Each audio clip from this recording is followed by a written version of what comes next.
Image podcast. Thank you so much for tuning in today. This is a great episode. This is actually the 5th episode of the Wall Street Image podcast. And because it's the month of February, I thought it would be a great idea to have a special relationship / Valentine's version of the podcast. And of course, I had to bring in someone who was dear to me, and that is none other than my lovely, beautiful wife, Kayla. Kayla, how are you doing today? I'm good. You're making me blush. Well, that's a good thing that I can still do that. You know what I mean? Oh, my goodness. You know what I mean? So, yes, guys, I have my beautiful wife here, my best friend. We've been knowing each other for a very, very long time. And, we started off as just friends, and we'll get into some of that later.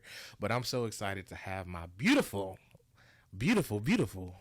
wife, Kayla Boyd Sanford, here with me. So we're going to jump right into it. I did mention that this is going to be a special Valentine's type episode, and we're going to kind of talk about relationships, how we met, things that we were actually looking for in a companion, and how we got to where we are now. Me and my wife have been married for going on 6 years. This year will be 6 beautiful, wonderful years. So I want to just start off for those who may be watching who do not know you, or may not be familiar with who you are. If, they're not following us on Facebook or something.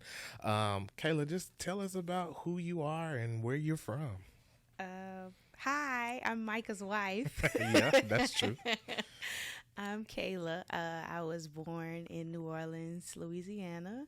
And that's actually where we met some years ago at a convention. There is where we met. But I'm from New Orleans, born and raised, the daughter of a bishop and first lady. So I was raised in the church as well, just like Mike.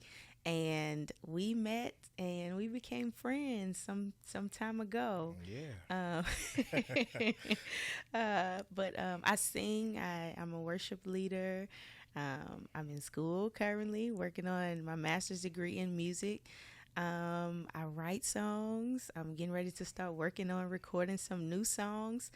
I love my family. I'm a family person. And I love God. And that's a little bit about me. Yeah, so like she mentioned, she grew up in New Orleans, Louisiana. Her father is a pastor.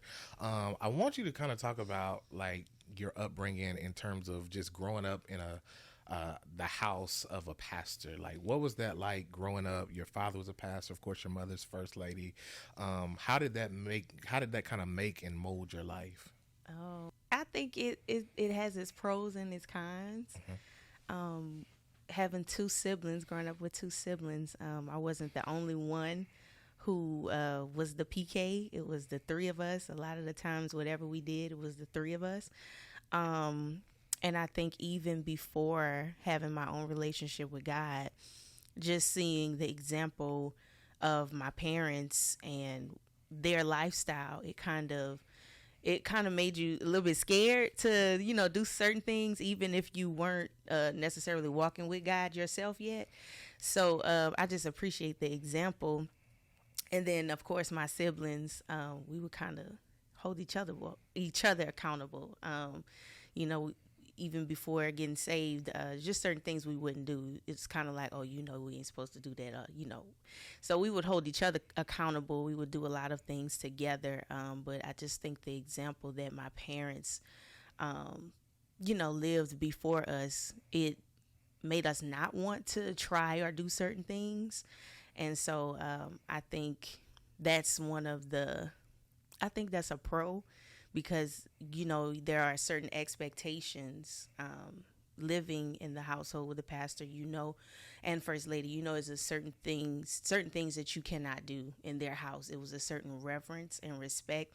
So even when you do become of age to where you can start making your own decisions, that reverence and that respect was instilled in us. So it was like, you're going to respect mom and dad's house, And I think it plays a part in the woman I am now, in the way that we live our lives and model before our son of, the relationship between not just husband and wife, but saved individuals, and how we should love and treat each other. So again, even before having my own relationship with God, I think just that reverence and respect, it made you not want to even try and open certain doors. Now, granted, we were teenagers. We went through a teenage phase where you kind of want to rebel a little bit, but it was like you were only going to go so far. Right. Because it was always that reverence and that respect. So I think that prevented us from trying or opening a lot of doors in Right. life. Yeah. And so I'm sure like many kids, not just PKs that grow up in church, there are certain restrictions that you have. And at the time, I'm sure I'm sure you were like me, growing up in a sanctified household. You had parents who just would not allow you to do certain things, wear certain stuff, Right. listen to certain music.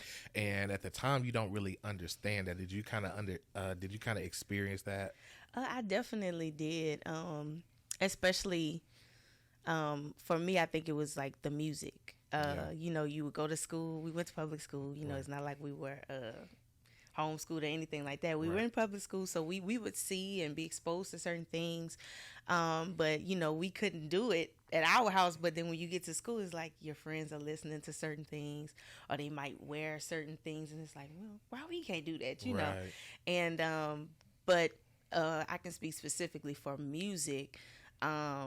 You would sneak and try to listen to certain things, like Yeah. whatever your friends were listening to. You be like, oh, okay, they'll let you hear something. You be like, oh, like, you remember when the iPods first came out? Yeah. And they had like the mini, Right. and you would plug it into the computer. Right. I had a friend, and like he would always make me like burnt CDs. Now, mind you, Now, kids that are watching, you couldn't always have music on your phone. You had to put it on a Yes. CD. We had to burn the CD. That's what we call it. We yes, had you had to burn the CDs. CD, and he would like make me mix CDs, and he would just be introducing me to different songs and stuff.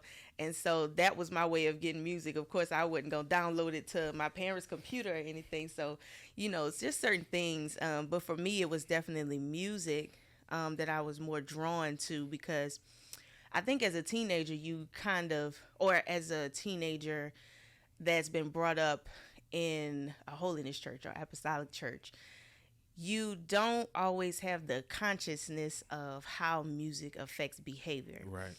So for me, it was like, oh, it sounds good, or I like the way this artist sings, so I'm drawn to their voice or the music because I like the way it sounds, but not realizing it's actually influencing your behavior as well. Right. So when I got to a point of getting saved at 15, there was certain things I had to start turning off, because it's like, okay, you can't listen to that. Is whether it was a lot of profanity in the music, or it was something married people should be listening to. Right. You know what I'm saying? Like Right. things that would make you want to. Yeah, music takes your mind It places. takes your mind. It takes Yeah. your mind. So for me, I think that was one of the biggest things. So I think that for me, that was my challenge. It was the music, and not realizing how it influences the behavior and the attitude. And then, of course, once you come on the other side of salvation, getting saved, and you're like, oh, okay, you have a different understanding. Right. So speaking of music, your family is a very musically inclined family. I mean, everybody in your entire family, and I tell people when I meet them, I always just rave about my wife's singing ability. People, think that you're just hyping it up, and everybody thinks that their son or their daughter, their wife, husband can sing, or we always are just prone to kind of just boosting and putting extra. I think Bernie Mac would say putting 100 on 10. But my wife was blessed with a melodious voice, and her entire family sings. So my question is, when did you actually recognize that you actually had the gift or the ability to sing? Like, when did you actually start singing? I think me and my siblings, we would sing all the time, like as children. I can't remember exactly what age, but maybe 3 or 4 that I probably realized, or 4 that I realized that, okay, I can sing a little bit, or that I enjoyed singing, rather. Not that I sounded good to myself, but and then from elementary school all through high school, me and my sister Kevin was always in the sports. That's my brother.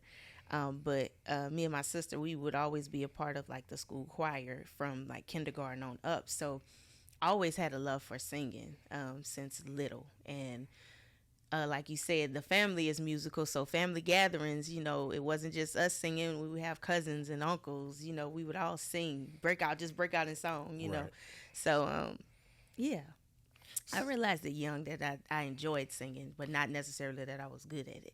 So who is somebody that you would say, maybe it's an artist, maybe it's somebody that you knew that kind of, you know, I don't want to say emulated, but somebody that kind of, you know, we all have different people that we gravitate towards to. Like if you're in basketball, there's a certain player you watch. Was there a particular artist that you really, not idolized, but you really looked up to, and it kind of drew you to their style of singing? Definitely. For the old school, or what I consider old school for my time growing up, you listen to what your parents listen to. Right. So, you know, in the house when we cleaning up, you know, you have your gospel music going on Saturday when you cleaning up. My mom loved the Clark sisters and the Pace sisters as well. And so it started there. We would listen to the Clark sisters. Then when Karen Clark went solo, we would listen to Karen Clark. So I would say the Clark sisters were influential. Fred Hammond is I just fell in love with Fred Hammond's music. Yes. I love anything Fred Hammond. It was like, he was one of the first artists that I got like all of his CDs. Once I got saved, I was like, oh, this is good, you know, and I gravitated towards Fred Hammond's voice. The Clark sisters, when Kiara came out, Kiara Shear, Karen Clark's daughter, loved Kiki. So I would say childhood, those were very and Commissioned, and the Winans, and John P. Key. Everybody. and those are more my dad's taste. He would like to listen to Commissioned and the Winans, and you know, a little bit of Fred. So yeah, so they influenced my musical taste as far as that's concerned.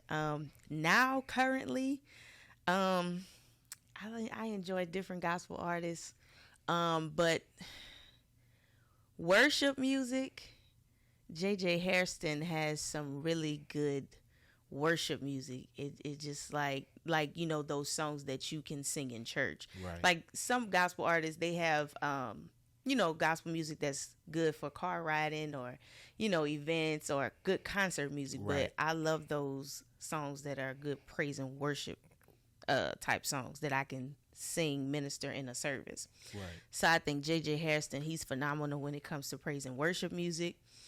And for the younger generation, praise and worship, Todd Galbraith, he got me in a chokehold right now. Like I have his album on repeat. And Miranda Curtis. Yeah.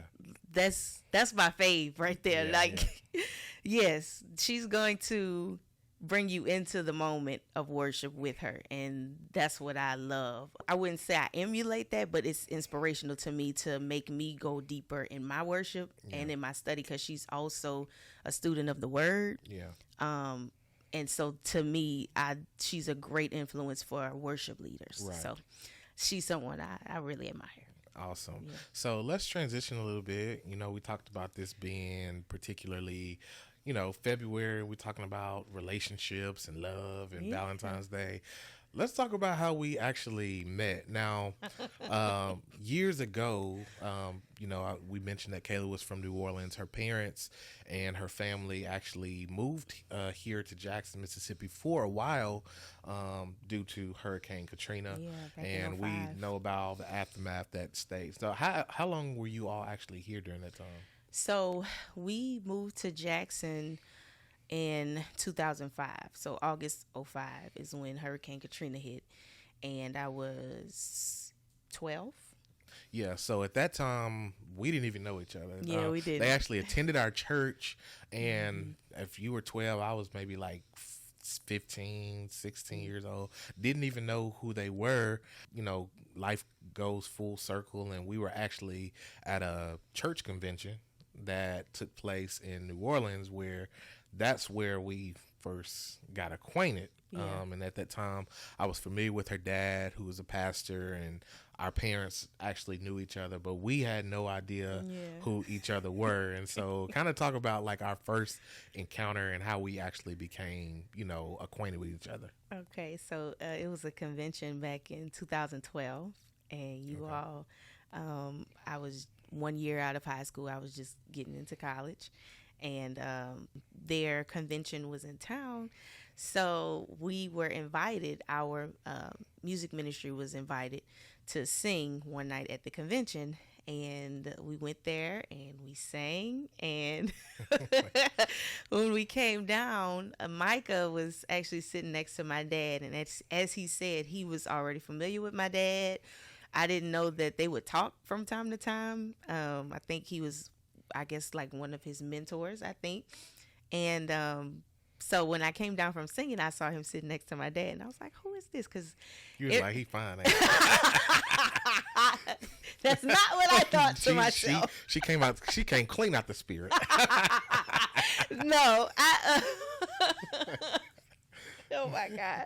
He was sitting next to my dad, and for those who know me and have known me all my life, y'all know I would have considered myself a daddy's girl. Like, now that I'm an adult now, I think it's 50-50, like, but I think since being married, I probably talk more to my mom, but my dad, everywhere he went, I wanted to be. If he was going to preach somewhere, it could have been on a school night. Like, I'm like, "Can I go with you?" He's like, "Okay, I'm going such and such place, 3-4 hours away." I'm like, "Can I go with you?" And he'll come back in the same night. So I just always wanted to be up under my dad. So granted, when I come down and I see Mike, he's sitting next to my dad. I'm like, "Who is this sitting in my seat? Like, who is this sitting next to my dad?" And so that was kind of the first initial thought, and I just kind of looked at him, and it was him and his brother, and they were sitting there, and I think I ended up just sitting on the other side of them. And so that was the first encounter, and my dad invited you and Jeremy, your brother, my brother-in-law, to preach at our church on a Sunday night. It was a youth Sunday, and so he and Jeremy came, and they both preached on a Sunday night.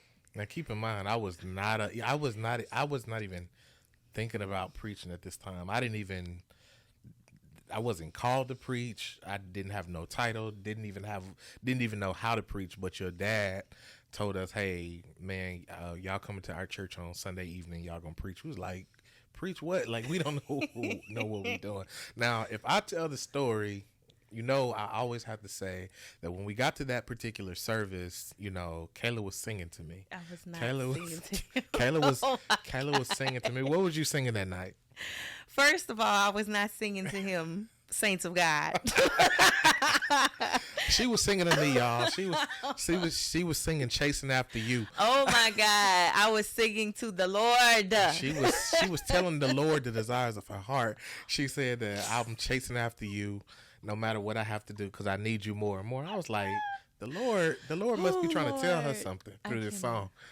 So we actually met on that particular night. I think our families went out to eat, and we all became friends. Like, all of your siblings, me and my brother, we all exchanged numbers, and we kind of kept in contact during that time. And we were both, I think, talking to different individuals. I think you were talking to somebody, I was talking to somebody. So, it was kind of weird how it came about, because a little bit after that, I stopped talking to who I was talking to. You stopped talking to who you stopped talking to.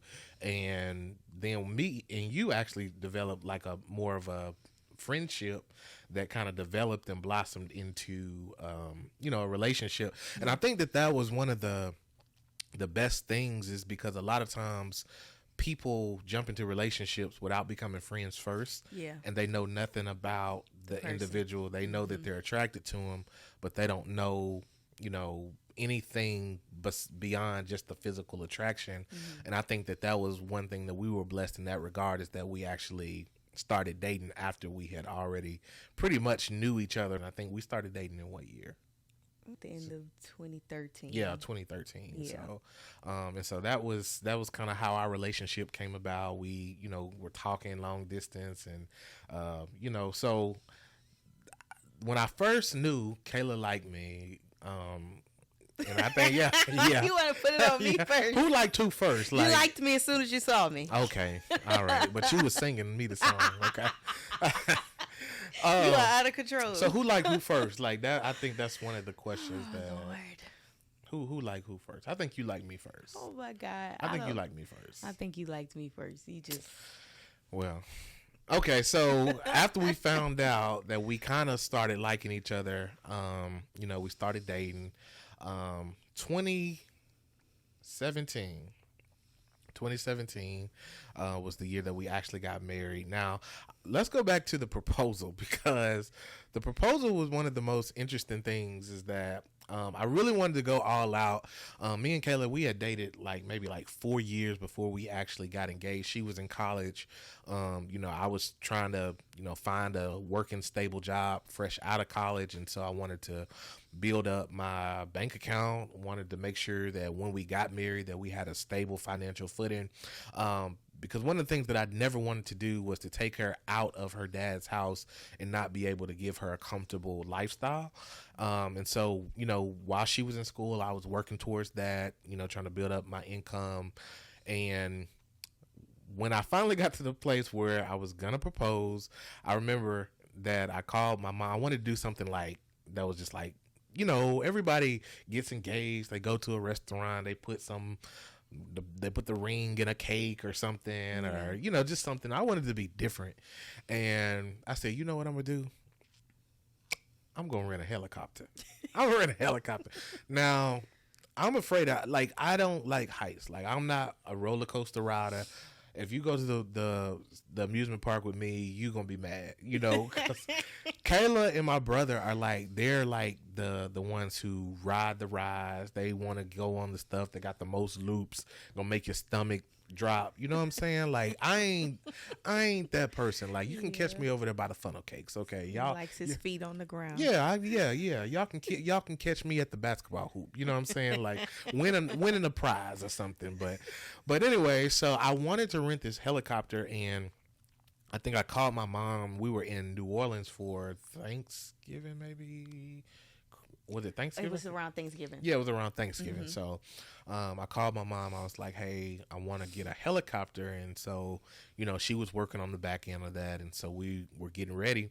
And so I think we rode in separate cars, because I told you we were going to take pictures or, whatever. And when you show up a little bit after me. But when I get there, we're at this small airport. It's like a small airport in New Orleans. It's on the lakefront of New Orleans. Mm-hmm. So I'm like, man, where's the helicopter? I don't see no helicopters over here. I don't see nothing but these planes and stuff. And so I'm asking the guy, I'm like, man, where's the helicopter we paid for?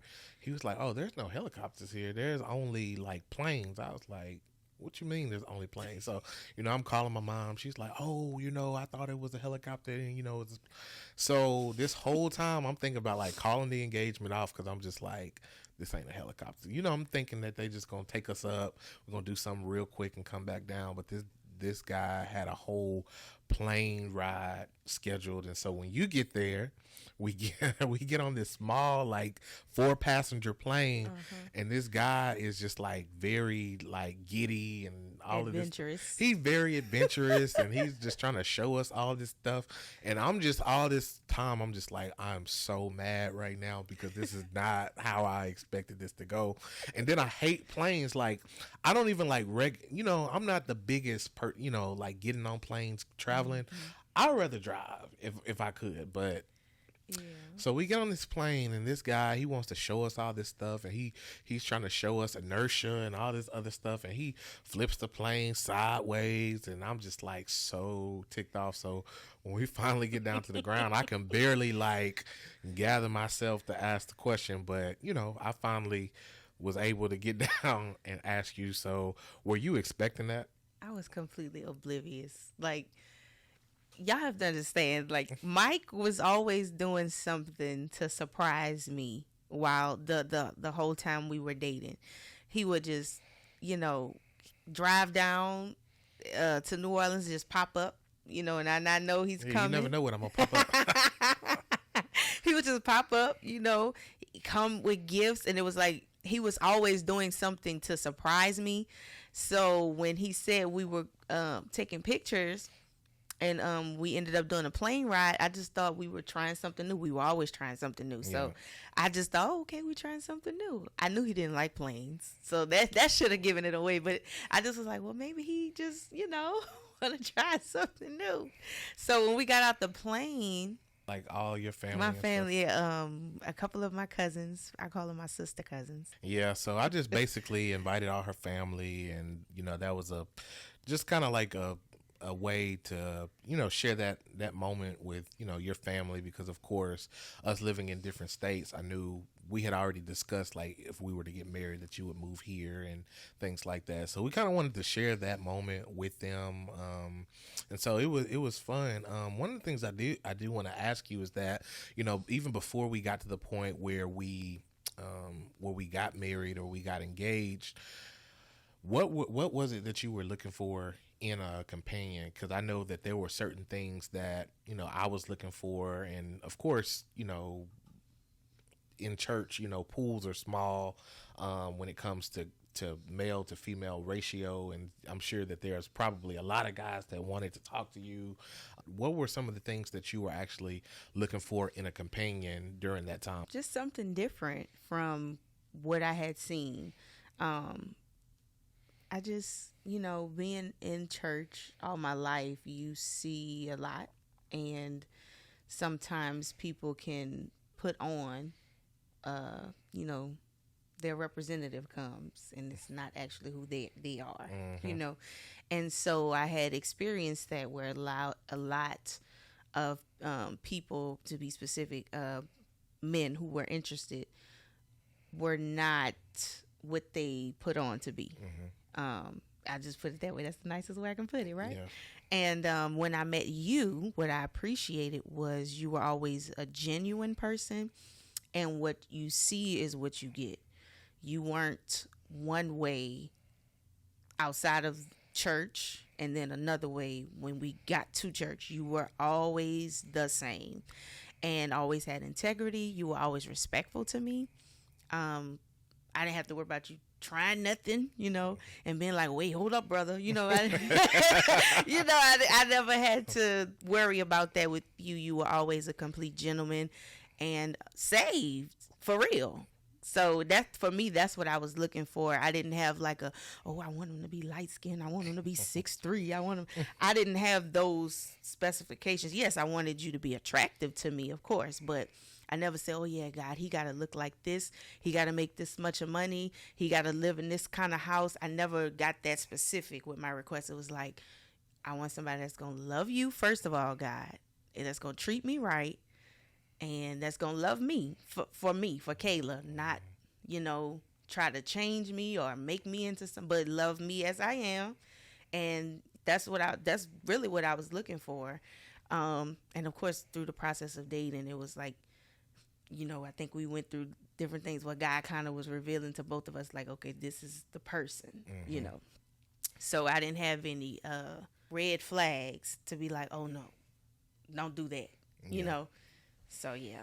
And for me, I think that what I was looking for specifically in a companion, around that time that I graduated from college, I was starting to, get into a career. I wanted somebody likewise that, number one, they love God.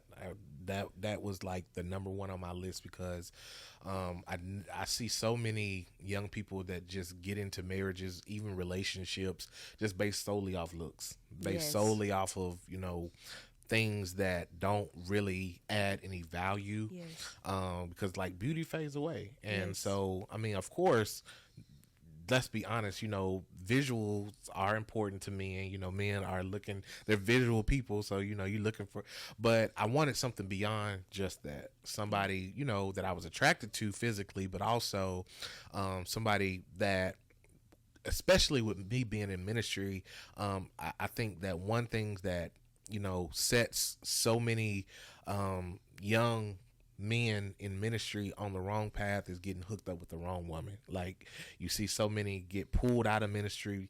Their ministries don't develop into what they can be because of the type of woman that they end up choosing, and it sets them back. And sometimes they're able to, somewhat recover, but your ministry is not as potent when, there's problems that are glaring in your marriage. You know what I mean? Yeah. So that was one of the things that I never wanted to experience. And, I wanted to have somebody that, number one, they love God, and they also loved me and understood the calling that was on my life. So that was, beyond those things, of course, somebody who, I'm a funny person, so I like, to tell, I couldn't be with nobody who was too uptight, somebody who doesn't like to laugh. And so a lot of people think that I'm the goofy person until they get around my wife and they recognize that my wife is super, super goofy. So like she is a comedian in her own right. So that was, just kind of the things that kind of made me want to take the next step. And then we got married. And so we mentioned about being married for 5 years. And we have a wonderful, brilliant 2-year-old son named Micah the second, but we call him Bubby. Man, I don't even know what to say. Like from the moment that I found out I was pregnant, like it was just pure joy. Every way that I felt while I was carrying him is how he is. Yeah. He's always happy. He's always full of energy. Like he is a ball of energy. And I would just be praying over his future even before he came. And it's just amazing to see, like, even right now, he loves God. He loves being at church. He sings. All of that. Sing, praise, preach. Yeah, sings, praise, preach. Everything he sees us do, he does it too. But you can tell that even right now, he loves God.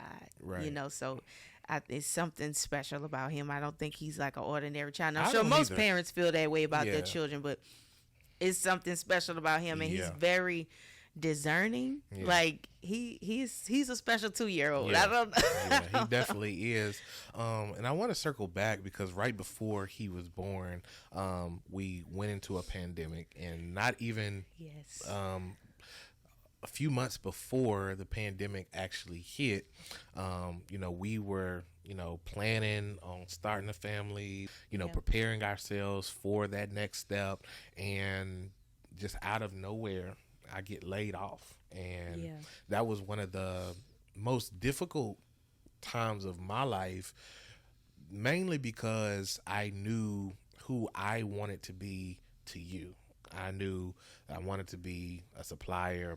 I wanted to make sure that when I brought you here, from your parents' house, that I always, made you feel comfortable living, that you didn't have anything to worry about. And unexpectedly, I got laid off.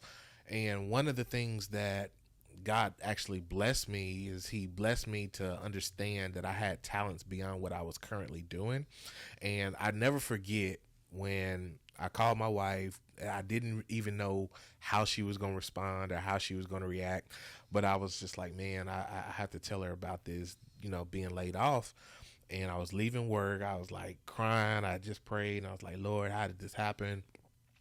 And I think the first thing that she said is she was like, now you can start your business that you've been talking about. I was like, what? That ain't what I'm expecting her to be tripping like I'm tripping. You know what I'm saying? I'm expecting her. But one of the things that really just made me so appreciative is to have somebody who believes in you even when you don't believe in yourself. Because I had talked about starting Wall Street Image like years and years before I actually got the ball rolling on it. And I would have, I was working at a good job, had a decent salary, and paycheck every 2 weeks, and just as benefits and all the things that you think that you need in order to survive. But I wasn't happy. And every day that I would come home, she would ask me the same question. She would be like, how was work? And I would always give the same answer, like, it was okay. Like, and I would just say that because I didn't want to complain. But she would always tell me, like, when you start your business, you're gonna be happy when you start your business. And sure enough, I had to get laid off. in order to do that, and she was supporting me every step of the way. And I think that that's one thing that every man needs from a woman, is that not only that love, but that trust and that support, and also that push when you don't feel like you can do it. Well, I just believe that you could do it. I always felt like you have one of the most creative minds that I have ever encountered in my life. Like, when you put stuff together, and I'm just like, what kind of architectural mind? How did he, what? And then when you see the finished product, it's like, something's different about your mind. You just come up with this. And that's another thing, to go back to what you asked me earlier about what I was looking for in a person.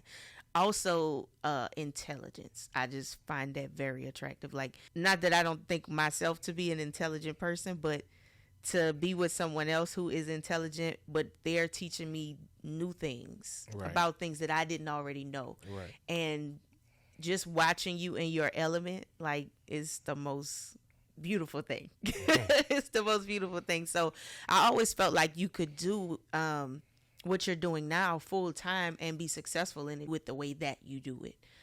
Just like you always would tell me, there are a lot of singers but they're not you. That's how I feel about you and your gifts. When it comes to ministry, when it comes to your business, I just always felt like you can do it. And I remember that phone call. And another thing that you didn't mention that happened, you got laid off towards the end of 2019. At that time, I wasn't working full time. Right. I was working with a hiring agency. So I was working temporary jobs, like it'll be for a few months, and then that contract will be up, and I might have to wait for something else, or it might be something immediate. So I wasn't having that steady flow of income. So at that time, you were really like pretty much the main source of income for our household. So when you got laid off, I was at the time working a temporary job and didn't know how long I would be there. Right. But it was just, I had a peace when you called me and you were like, they laid me off, and I was like, God's gonna take care of us. Yeah. And now you can start that business. Yeah. I just believed I could see it. And I'm that way with all of my friends, and you kind of helped me to have more confidence in my own self when it comes to certain abilities and things that God has called me to do. Yeah. But it's always, for me, I can see my friends and my family's potential easy and be like, oh, you can do that. Yeah. When it comes to myself, I'd be like, and you be like, if you don't record that song. Yeah. Yeah. And I think that's one of the great dynamics that we have, is that we really push and support each other. Mm-hmm. Like we, I think we're our own worst critics, but we're also each other's biggest fan. And I think that goes a long way. Like when you sing, it amazes me. Like, and you'll come and you'll be like, I did okay. And I'm just like, what? Do you understand? But I feel like that is something that we need. We sometimes get down on ourselves, or, we're discouraged, but we encourage each other. And that's important in relationships, because you never know what type of situation that you'll be in, and you never want to be in a situation where you don't have somebody that's there to pull you through or to push you over that peak. And speaking of that, after we had our first child on last year, we were actually expecting our second child to be born, and we were in great anticipation for that. But the Lord saw fit that we did not have that child. We actually experienced going through a miscarriage, and to me, I understood that was probably one of the toughest times of your life. And I won't say it was just as tough on me, but the toughest part for me was watching you go through that and feeling like there was nothing I could do. Like that was like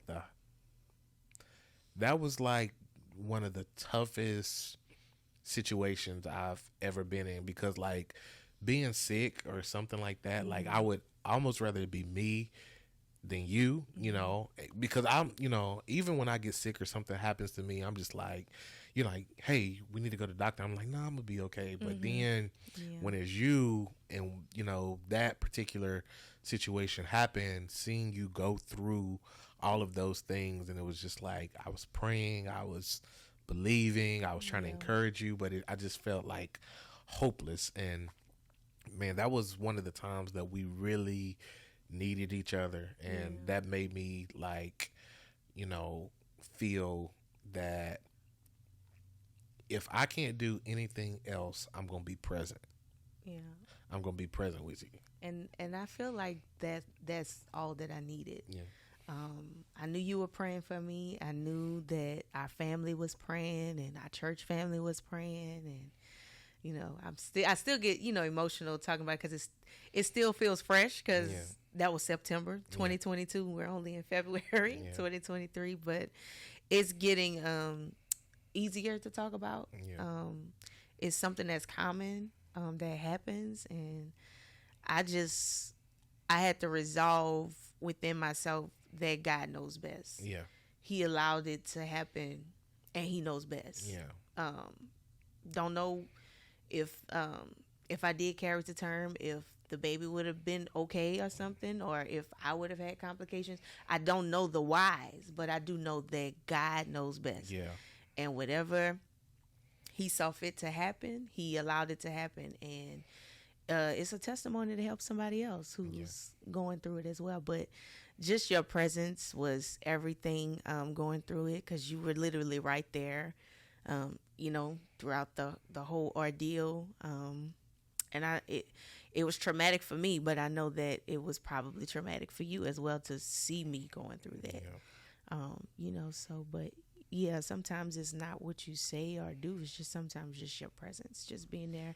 And I appreciated you. I couldn't tell what was going through your mind, in the sense of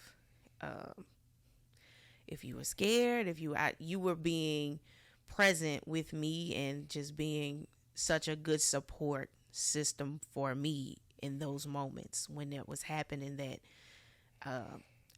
it was nothing that you could have said. It was just you being there that was helpful through that.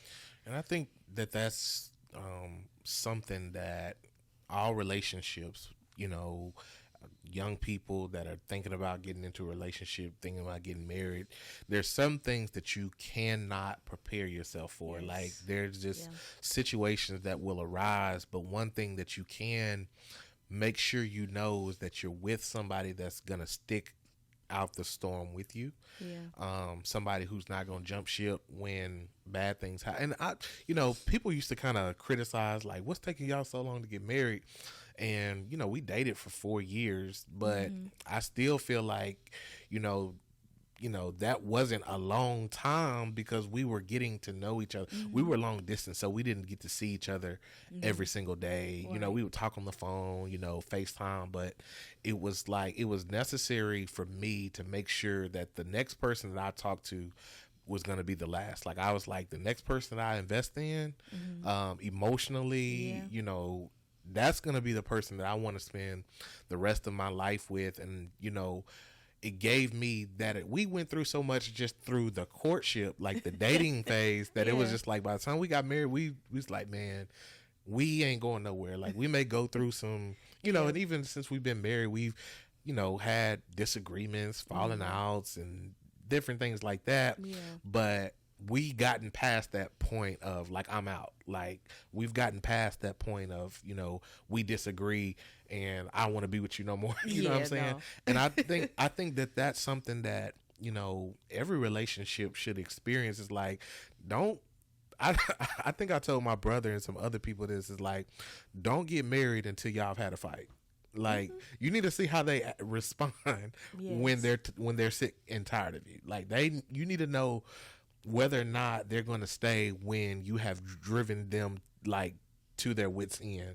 And I think we went through so many things like that by the time we were married, we were just like, man, I didn't invest too much in this to start over. You know what I'm saying? Like, I can't even imagine starting over. So I would just say, like, man, get with somebody that no matter what happens, regardless of how dark the night may be, when the storm is over, they still gonna be there with you. Yeah, definitely. And I think it goes back to the foundation. Yeah. You were my friend first. Yeah. So it's easy now. Sometimes you get mad and you just want to be mad for a second. Yeah.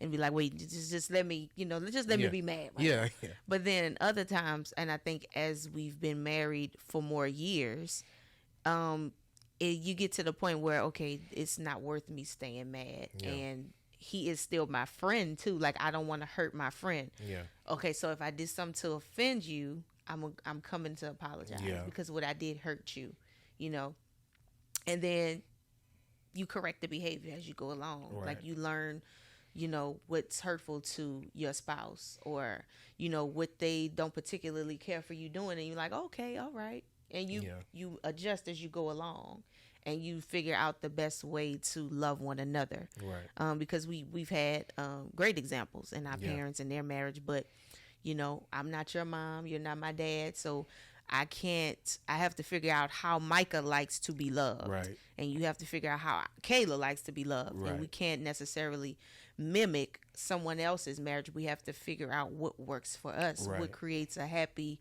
household and space and family for us. Right. So I think just as you're married, for more than a few years, you just start learning.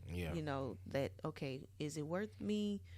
Or sometimes you be like, okay, that's something trivial, just let it go. You resolve it and you move on. If it's not nothing this is how I look at it. If it's not nothing that's detrimental to your physical or emotional or spiritual well-being, let it go. Yeah, and let it go. And when we think back at it, like if we go back 5 years, like, and think about some of the stuff that we, when we first got married, or even when we were dating, that we used to argue about, it's just like, when you look back at it, it's just like, that's so, we're so far past those things because of, you argue about, you ate up all this, or you forgot to close the, you know what I'm saying? And you have like all out brawls, but then when you go through life with each other, it's just like those things are so trivial, and then you mentioned also that we also had great examples in parents that, you came from a 2-parent household, I came from a 2-parent household,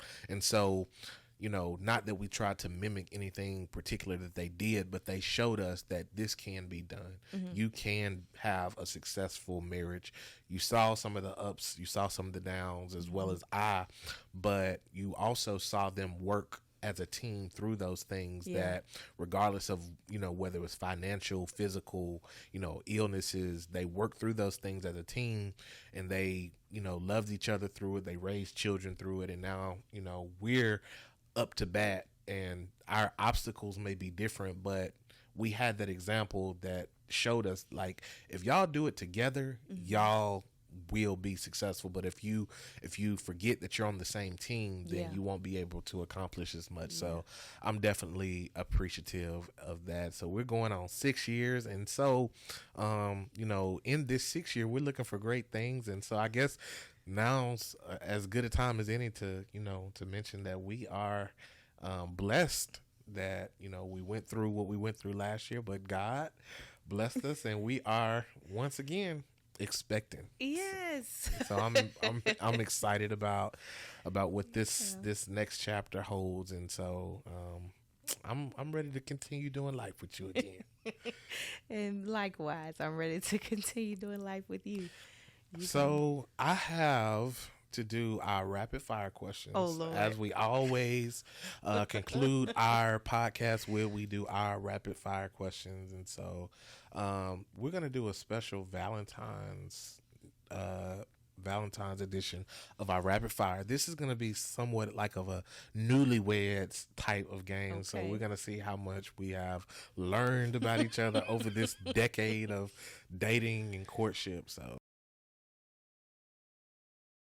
all right, so I'm going to just pull up a few questions that I find online, and we're going to try to answer them to the best of our knowledge. Number 1, you're going to answer for me. I'm going to answer for you.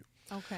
Question number 1, what is your spouse's favorite food to eat? Now, I'm going to answer yours. I would have to say your favorite food is hands down chicken. Like, this girl loves chicken. Like, if it was like Death Row, Last Supper, what is going to be fried chicken? Like, is that right or wrong? That's correct. That's correct. She loves fried chicken. The way I knew she loved me on our first date is that she shared her chicken with me, and she told me I do not share chicken with nobody. And I said, well, I must be special. I'm not going to share. I'll get you your own, but you can't have none of mine. But I shared with you. So she shared with me, and so that's how I knew she was the one. She shared that chicken. She shared that chicken. So what's my favorite food? I thought we had the same favorite food because we both love some chicken wings now. Chicken tetrazzini. That yeah. That's what I'm saying the right stuff, but I'm still not saying the right stuff. Yeah, I think chicken tetrazzini would probably be. What is your spouse's favorite movie? Let me see. Hold on. No, let me go first. Okay, you go first. His favorite movie is anything with Tom Cruise in it. So I would say that's correct. The Mission Impossible series. Okay, yeah, that's definitely no. I think your favorite movie is Love and Basketball. Look at you. And what's the other one? You got to know it. It's a singing movie. You got to know it. The Temptation. Yes, you better know. You better know. Don't nobody come to see you, Otis. He ain't me. He ain't no David Ruffin. See, y'all see? What is your spouse's favorite flavor of ice cream? Yours is... I have two, so either one is fine. It's going to be cookies and cream. Or? Butter pecan? Yeah. Yeah, okay. Look at you, better know your wife. Yeah, I know. I didn't go to the grocery store several times, so I know. Yours is lemon ice cream. Yes. And it's so hard to find. It's seasonal. It's so hard to find. I'm not really a big sweets person. Like, when you have a taste for it. Yeah, I would rather have chips than, like, you would rather have candy. You think so? I think you would rather have like gummies or Sour Patch Kids. I'm like chips. I'm cool. Yeah. I'm cool with that. Who said I love you first? Micah.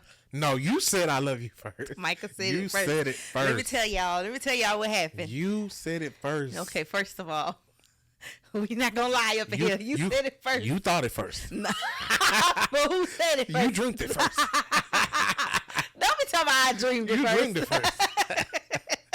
No, Mike said it first.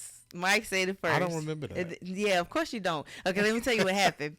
We were on FaceTime, and he was falling asleep on the FaceTime. And as he was falling asleep in his sleepy state, he said, I love you. And then he fell asleep like the next 3 seconds. I was talking to my mama. Nope. so then the next day, I asked him if he remembered what he said. He was like, what did I say? I was like, you told me that you love me. He was like, I did? I was like, yeah, you did. If I don't remember, it don't count. It happened. Why would I make it up? I ain't saying you made it up. I'm just saying it ain't true. He said it first. Okay. He said it first. Well, okay. All right. What is your spouse's favorite hobby? Your favorite hobby is watching YouTube videos on hair, what else? Singing, makeup, shopping. No makeup and shopping. Stop it. No. Cooking. I'll be watching cooking videos. Yeah, cooking videos, hair videos. Your favorite hobby is not still basketball? It's either that or playing the PlayStation. Yeah. I guess that'll suffice. I've retired from the sports, the athletics. So yeah, I think it would probably be, just when I do have downtime, which is play not PlayStation, or you watching a basketball game. Yeah. What was the first sermon you ever heard me preach?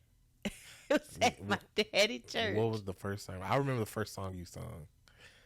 It was the title of the sermon was "In Your Dreams." How you remember that? Because I remember. Because you had your eyes. Talking about Joseph. Because you had your eyes on me. That's why. Because I was in her dreams. That's why. I told y'all she was chasing after me. Oh my gosh, no. Well, also my wife wrote a song for me when we got married called Made. And she actually sung the song for me while she was walking down the aisle, and that was one of the most beautiful things ever. And so, he had a little tear too, like right here. That wasn't a tear. He had a tear. My eyes were sweating. It's on the pictures. My eyes were sweating. So yeah, she wrote a song for me, and she's actually going to sing that song at the end of this podcast. What? What are you talking about? So guys, thank y'all so much for joining. Thank y'all for watching today. I got to sit down with my best friend. We got to rehash old memories and just talk about some special times that we've had together. Thank you all so much for tuning in to watch us enjoy ourselves, and I hope that you have enjoyed this episode. Make sure that if you're watching on YouTube that you like, subscribe, and hit the bell notification so that you can be notified when we post new videos. Guys, thank you so much for watching. We will talk to you all in the next episode.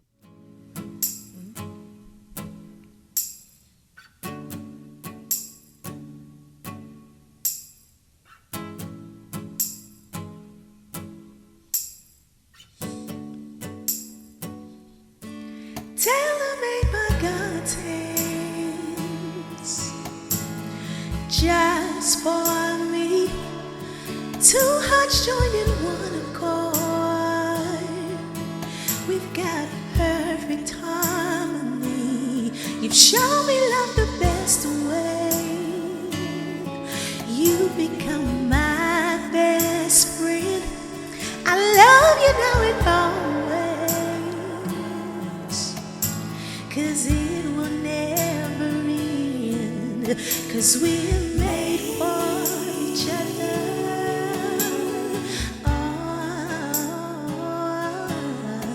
We're made for each other.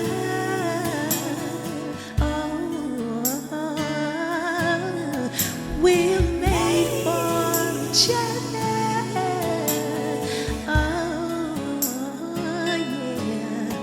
We're made for each other.